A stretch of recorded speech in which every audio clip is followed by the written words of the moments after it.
What is up, Watch fam? I am Christian from Theo and Harris, and welcome to Rant&h. It's Monday, so on this channel we do a little bit, or I do a little bit of, I guess, just one-way conversation about a topic that I've recently been thinking about that I haven't been necessarily asked about, as opposed to Ask T&H, for those of you who are new to the channel. So anyway, today I'm going to jump into Tiffany Co. and something they've been doing recently. But before I do that, I'll do a quick wristwatch check. So what am I wearing? I'm wearing my personal Rolex Datejust, reference 1601. If you know me, if you know the channel, if you know Theo and Harris, then you know that I am madly in love with the Rolex Datejust. Reference 1601, 1603, reference 16030, 16014, all of those vintage Datejust references I love. I love them because they're the ultimate versatile watch. And I just really can't seem to find anything else that balances this rich design, versatility, and just interesting details. So anyway, you guys know that I'm a big fan. I have it strapped on a vintage kind of like tie leather strap. It's actually silk on the outside, but leather on the inside. I think it's pretty cool. It's not for every day, but you know, it's a little bit fun, you know, occasionally. So let's jump into today's episode. Okay, so I stumbled upon an article on a blog to watch where Ariel Adams, the executive editor, went in and did a video of his experience customizing a Tiffany watch in their new collection. I think it's 2 years old, the CT60.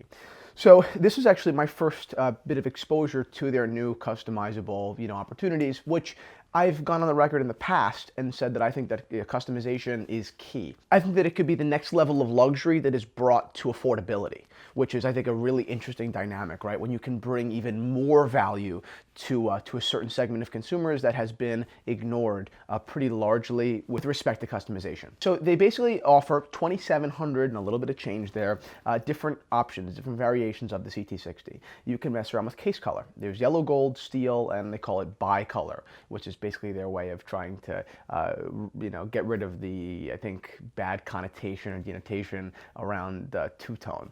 Next, you can do case backs. It's solid or exhibition. You can see the movement or you can't.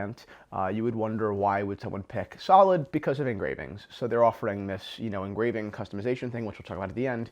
And then they choose dials. And they have a wide variation of dials. I don't think they said a number, but I saw there was green, there was gray, there's blue, there's black, there's white. I mean, there's the Tiffany blue. So there are, you know, 2,700 different options. You know, to put it real plainly, real simple, is 2,700 different ways in which you can spend your X amount of dollars. So first, I'll give you my kind of like, you know, macro thoughts about the whole thing. I love it. I think that Tiffany is doing a pretty good job with their watches. They have a, you know, long way to go, but they're still pretty new to this whole new breadth in their watch collection. They've sold watches for a while, but this is, to me, their new effort. And it's still pretty young. So I'm okay with them having a few quirks to work out. But still, you know, the big question is, why as a consumer would I spend $5,000, $6,000, $7,000 on a Tiffany watch, right? And I think that, yes, great design and good enough movement and stuff like that, that's fine. It's just Sleeta movement. It's actually for Tiffany specifically, which I didn't know. They have the heritage name, but I think the last section, the last tier of that, the last selling point, which I think could be the biggest selling point, the icing on the cake, is this, you know, customization opportunity. So that's why, on a meta level, I'm huge on what they're doing. I think it's terrific. I think that they are one of the only people at this level. I mean, it's a pretty big level. You know, this $6,000, $7,000, $8,000, $10,000 bracket, and way up if you want to go in a precious metal bracket of luxury that is saying, let's change the game here. Let's allow you to spend your $8,000 2,700 ways, and you pick. Whereas you walk into Rolex, you have the 4 options, and that's it. You want the Oyster Perpetual? Good, we have 3 colors. Done. So I do think that that's the next level of interest. That's a big, like, right hook selling point. This article was published a little while ago, a couple weeks ago. So to me, it was a little bit bizarre that I saw one article, and that's it. I haven't seen any other publication about this. I think that Tiffany should be selling this out of this idea that they're doing this, you know, customization.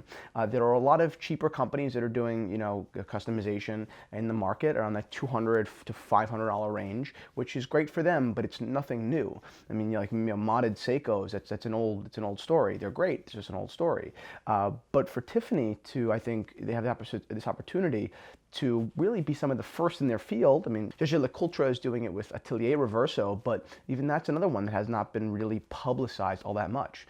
I think that what these companies, Tiffany in this instance, are really missing out on is this huge opportunity to sell this shit out of this, idea, this new service. It's an enormous, asset to their brand, and I just haven't seen them selling it enough, which is, to me, bizarre. I mean, you're Tiffany. I mean, you're one of the biggest jewelry companies in the world. I just don't know why they haven't shoved it. Well, I don't mean shove it down your throat in an imposing way, but they haven't really gotten much more exposure. Was this on Hodinkee? I mean, was this on Facebook ads? I didn't see this anywhere, and it was kind of odd to me that, not that Hodinkee is the be-all and end-all, but it's a huge publication. Why wasn't this on there yet? I mean, maybe it's coming, but I don't know. That did raise a big question for me. To me, I'm so heavy on this idea of customization because it adds this, obviously, this personal aspect, right? I think it allows the $8,000 customer or the $5,000 customer to feel richer than he or she is. And that's super important. When you're spending a lot of money, because $5,000 is a ton of money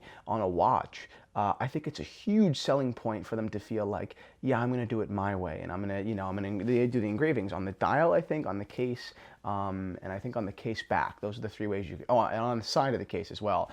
But that's just the beginning. I mean, there are just all these options, and I think that people, I think it's a natural tendency for people to just want to, be a little bit more luxurious, and Tiffany's offering that. So I think that that's great, but they have to communicate it better. I think the one thing that they aren't doing that they really could to add that extra level of luxury, right? Because in my reviewing of their new concept here, I have a very positive kind of like macro understanding. I love that they're adding customization to this market, but to me, their execution is, kind of mediocre. I'm not a really big fan. Dial colors are easy to create. And it's nothing new. I mean, engraving at the side of the case is the easiest thing in the world to do. Case metals as well. It doesn't, I like the idea, but to me, the execution isn't right there. Isn't right there alone.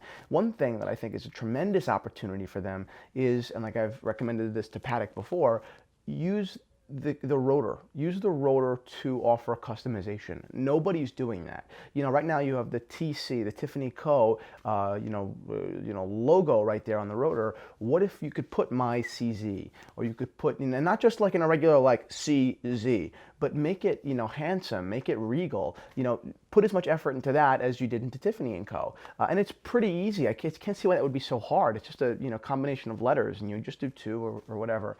But I think that would take it to the next level.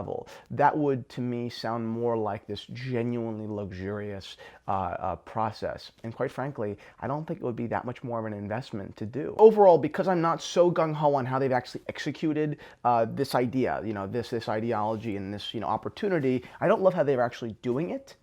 But I love the idea, and I always say this. I mean, even with the Digital Culture app, I hated how they did it, but I was glad they were doing it. So I think that Tiffany has a great opportunity here to do something very, very special. And I think if they go the extra mile, right, because they don't have any equity in the watch game, right, and they should be going the extra mile. You may be the biggest players in the sterling silver bracelet game, but right now you're new to watches as far as the market's concerned. So you may have to bring a little bit more value. You may have to, deliver just that extra mile for the consumers, even though it might hurt your margins a little bit, to buy yourself serious stake, serious respect in the 10-year game. And that's super important. I think that my final thought that I'll leave you guys here with is they don't offer the app, the customization app for us. It's only for the shops. That doesn't make any sense. I mean, this is an amazing, intuitive, fun process. Why aren't they, asking us, begging us to go on our iPads or our iPhones and just scroll through all the options and saying, oh, I want this and this and this. This is super cool. Talk about it to our friends. We do the advertising for them. So that, to me, that's just this huge missed opportunity. Make it public. Make the app available for everybody. And that's the right hook at the end of, the blogs that you get, whether on Hodinkee or on a blog to watch or here or wherever. That's huge, to say, take action. We just paid for this article on Hodinkee, now take action with it. And that take action is usually buy the watch, which never really works, right? Because you're asking so much. But if you just ask the people to download our app, your success rate is enormous. And now you don't have this one opportunity to sell them the watch, you're going to have another opportunity. You just bought yourself a second chance, right? Because you didn't succeed at the sale the first time, but now if I'm on the app, hey, maybe I'm gonna keep looking and talk to this, and maybe I mentioned it to my dad, and maybe my dad really loves the idea, and he goes out and buys one. So to me, that's this huge missed opportunity. But overall, once again, I'll reiterate, love the idea. I think it's terrific. I think more brands should be doing this in this market segment. People with $5,000, $6,000, $7,000 to spend on a watch deserve to be treated treated better, I think, especially by brands without market equity. You know, Rolex can afford to rest in their laurels a little bit and deliver what they deliver. That's their thing. That's what everyone loves them for, right? But a brand like Tiffany can go the extra mile. In fact, they have to go the extra mile. Finally, I'll leave you guys with this. Look at the photos of Ariel Adams' watch. He designed this?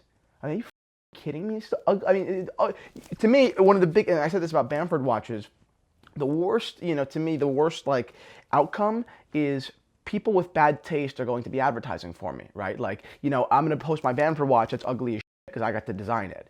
But now Bamford is attached to my ugly watch, right? Like Ariel Adams is showing this watch and saying, oh my God, Tiffany does an amazing job. And here I am like, Tiffany made that? What in the world? Like, oh God, they must be high. So sorry, Ariel, not that you're ever gonna see this video, but it's an awful watch you made. But that's it. Thank you guys so much for watching Rant&h. I hope you enjoyed the video, and that's it. Have an awesome Monday.